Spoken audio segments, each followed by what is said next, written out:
My favorite place in Chernihiv is the river Strizhin. This is Valeria, a Weinberg junior studying physics and computer science. In 2020, they came to Evanston from Chernihiv, Ukraine. But at the same time, when you go there and you sit on the river bank and there's a forest nearby, so you can look at the stars.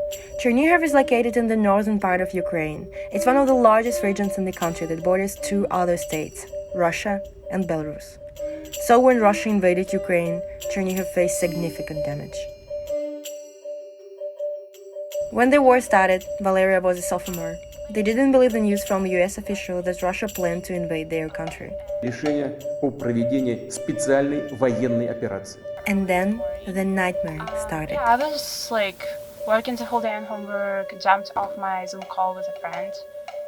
And then all of my Telegram chats and channels just started having notifications. Valeria and other Ukrainian students didn't sleep that night. However, they immediately decided to act, creating an Instagram page to announce events they were organizing. That helped them bring in more people to fundraise for nonprofits. In total, we raised around $18,000. While I was filming this video, we had to reschedule several interviews because of terrifying news from Ukraine. One day, an interview was cancelled because students were traveling to a rally in support of Ukraine in Chicago. Be brave like Ukraine! Be brave like Ukraine! Be brave like Ukraine! Be brave like Ukraine! Be brave like Ukraine! Among the protesters was daily staffer and middle freshman Sonia Dimova, an international student from Russia.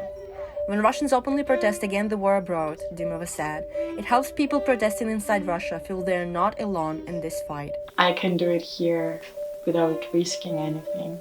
Sonia moved to Moscow from a small Russian town when she was 12. She came to love her new home. When I moved to Moscow, when every day there is a lot of cultural things, there is so many beautiful places, education is so much better, etc., etc. What Sonia doesn't like about Moscow is the increasing police presence downtown. She says it's not for protection, but for prevention of any form of protest. When the war started, Sonia was attending school in Norway. There she met her best friend. Her friend comes from Mariupol, a city in Ukraine. It was almost completely destroyed by the Russian army in March.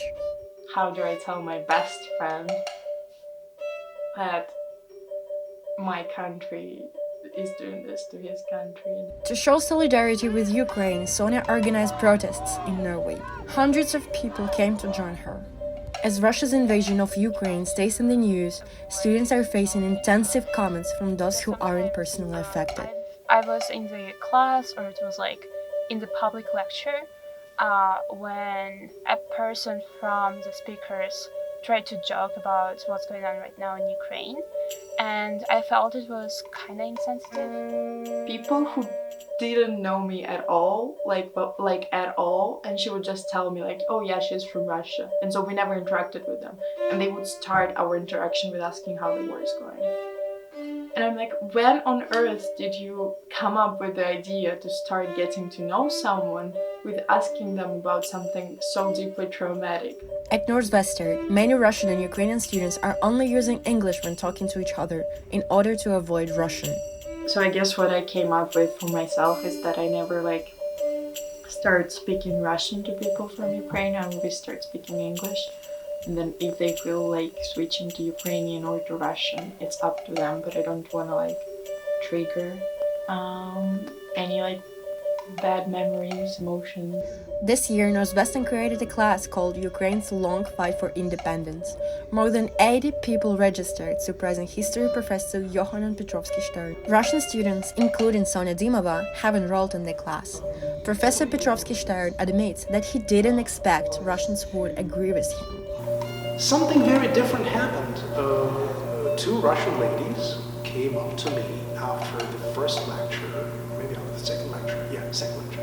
And these two ladies came up to me and told me, thank you. Not all activism focuses on the war, though. Valeria said the Ukrainian club is trying to show Ukrainian culture. We're planning a screening of the movies made by Mariupol artists. And it's not necessarily about the war, and it's something that will help a person to see the art from Ukraine beyond the context of the war. The Ukrainian club welcomes everyone. Organizing these events helps students create a home in another part of the world, Valeria said, especially because many of them don't know when they may go back.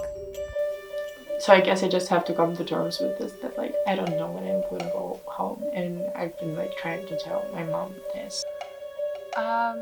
I would say as soon as the war ends, whenever it is. Yeah, but I don't know. I wish I knew.